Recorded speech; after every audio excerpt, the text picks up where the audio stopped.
एक घंटे रहिएगा साथ, हर खबर से आपको रूबरू कराएंगे। लेकिन शुरुआत इस वक्त की बड़ी खबर के साथ कर लेते हैं। लोकसभा स्पीकर पद को लेकर यह बड़ी खबर, एनडीए और इंडिया ब्लॉक के बीच सहमति बन गई है। विपक्ष स्पीकर पद के लिए अपना उम्मीदवार नहीं उतारेगा। जानकारी के मुताबिक करीब एक घंटे बाद एनडीए के स्पीकर उम्मीदवार अपना नामांकन पर्चा भरने से पहले संसद भवन में इकट्ठा होंगे। वहां से सभी नेता एक साथ नामांकन पत्र दाखिल करने के लिए जाएंगे।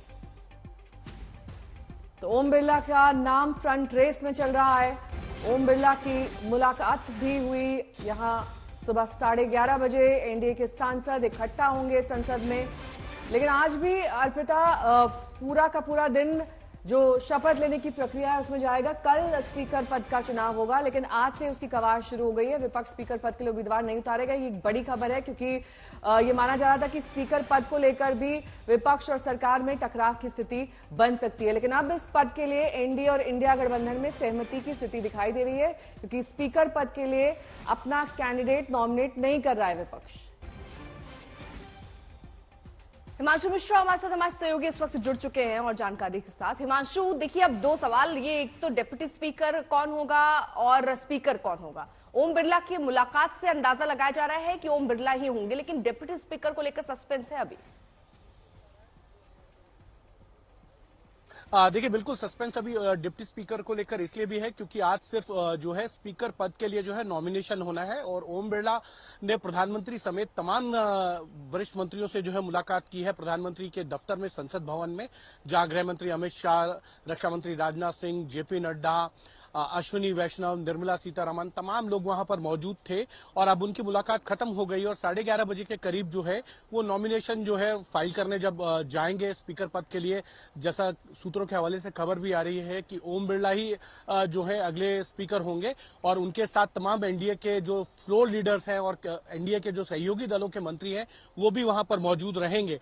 और स्पीकर पद के लिए विपक्ष ने अपना कोई उम्मीदवार नहीं उतारेगी, इस तरीके की एक आम सहमति बनी है। इस सहमति को बनाने के लिए जो है वो राजनाथ सिंह और किरण रिजिजू ने जो है विपक्षी दलों से बात की, मल्लिकार्जुन खड़गे से, ममता बनर्जी से बात की है, अखिलेश यादव से। अब डिप्टी स्पीकर के पद को लेकर इंडिया ब्लॉक को तय करना है कि किस दल से जो है वो डिप्टी स्पीकर बनेगा, क्योंकि कांग्रेस के पास जो है 99 सांसद है, 37 सांसद समाजवादी पार्टी के पास है, 29 सांसद जो है वो टीएमसी के हैं, 22 डीएमके के हैं। तो ऐसे में विपक्ष को तय करना पड़ेगा कि किसको डिप्टी स्पीकर बनाया जाए, किस दल से। मैंने 2004 के अंदर का एक एग्जाम्पल दिया था कुछ देर पहले कि भारतीय जनता पार्टी सबसे बड़ी विपक्षी दल थी, लेकिन उन्होंने अपने एनडीए के सहयोगी दल अकाली दल को जो है वो डिप्टी स्पीकर का पद दिया था। चरणजीत सिंह अठवाल जो है वो डिप्टी स्पीकर बनाए थे। 2009 में करिया मुंडा भारतीय जनता पार्टी की तरफ से जो है वो डिप्टी स्पीकर बने थे। लेकिन क्या कांग्रेस जो है इंडिया गठबंधन को एकजुट रखने के लिए डिप्टी स्पीकर का पद अपने इंडिया ब्लॉक के सहयोगियों को देगी, ये देखने वाली बात है। लेकिन फिलहाल आज नॉमिनेशन स्पीकर पद को लेकर है। डिप्टी स्पीकर के पद को लेकर जो नॉमिनेशन है वो अगले कुछ दिनों में होगा। तब इंडिया ब्लॉक को तय करना होगा कि वहां डिप्टी स्पीकर के लिए वो किसका नामांकन चाहेंगे करने के लिए, क्योंकि आज ये सहमति जरूर बनी है कि सत्ता पक्ष और विपक्ष एक साथ जो है वो एनडीए का जो स्पीकर के उम्मीदवार है उनके साथ होंगे और विपक्ष अपनी तरफ से कोई भी स्पीकर पद के लिए जो है उम्मीदवार नहीं उतारने जाएगी। यानी कि आज नॉमिनेशन के बाद ये तय हो जाएगा कि स्पीकर कौन होगा, क्योंकि चुनाव कल होना है। और मुझे लगता है अगर आम सहमति बनती है तो चुनाव नहीं होगा।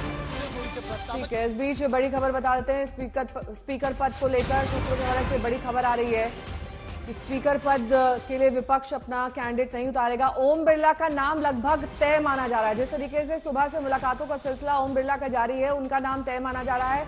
वही हो सकते हैं 18वीं लोकसभा के स्पीकर।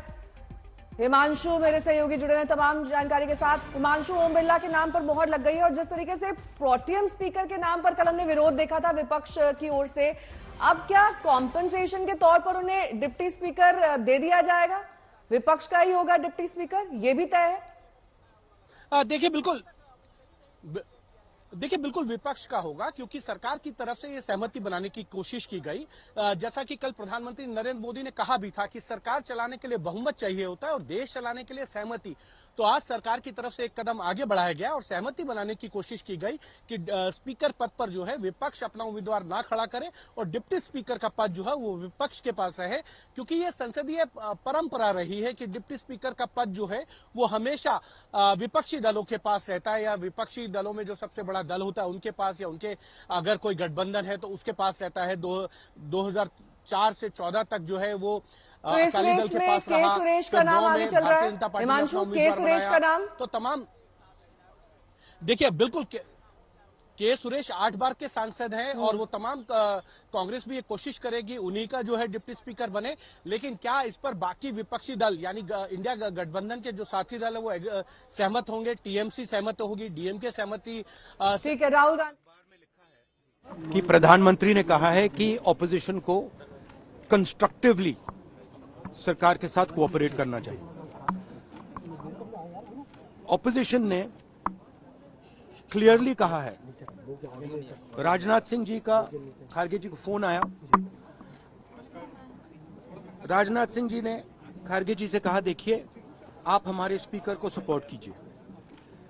ऑपोजिशन, पूरी ऑपोजिशन ने कहा है, हमने सब के सब से बात की है, पूरे ऑपोजिशन ने कहा है कि हम स्पीकर को सपोर्ट करेंगे, मगर कन्वेंशन ये है कि डेप्यूटी स्पीकर ऑपोजिशन को मिलना चाहिए। राजनाथ सिंह जी ने कल शाम कहा था कि वो खारगे जी को कॉल रिटर्न करेंगे। अभी तक राजनाथ सिंह जी ने खारगे जी का कॉल रिटर्न नहीं किया है। तो मोदी जी कह रहे हैं कंस्ट्रक्टिव कोऑपरेशन हो और फिर हमारे नेता को इंसल्ट करा जा रहा है। तो नियत साफ नहीं है। नरेंद्र मोदी जी कोई कंस्ट्रक्टिव कोऑपरेशन नहीं चाहते हैं, क्योंकि कन्वेंशन है कि डेप्यूटी स्पीकर ऑपोजिशन का होना चाहिए। और हमने कहा है, पूरे ऑपोजिशन ने कहा है कि अगर कन्वेंशन फॉलो किया जाएगा तो पूरा समर्थन स्पीकर के इलेक्शन में हम देंगे। तो ये मैं आपको क्लैरिफाई करना चाह रहा था। हाँ, यूपीए के समय में हमने दिया था। तो मेरा कहना है कि नरेंद्र मोदी जी कहते कुछ हैं और करते कुछ हैं, यही इनकी फॉर्मूला है, यही इनकी स्ट्रेटजी है और इनको ये बदलना ही पड़ेगा। Thank you.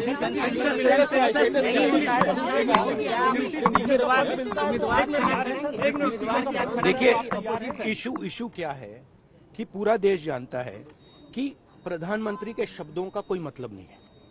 प्रधानमंत्री कहते हैं कोऑपरेशन होनी चाहिए, सबको मिलकर काम करना चाहिए, बाहर वो कहते हैं और अंदर कुछ और करते हैं।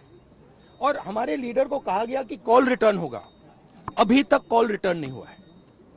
धन्यवाद।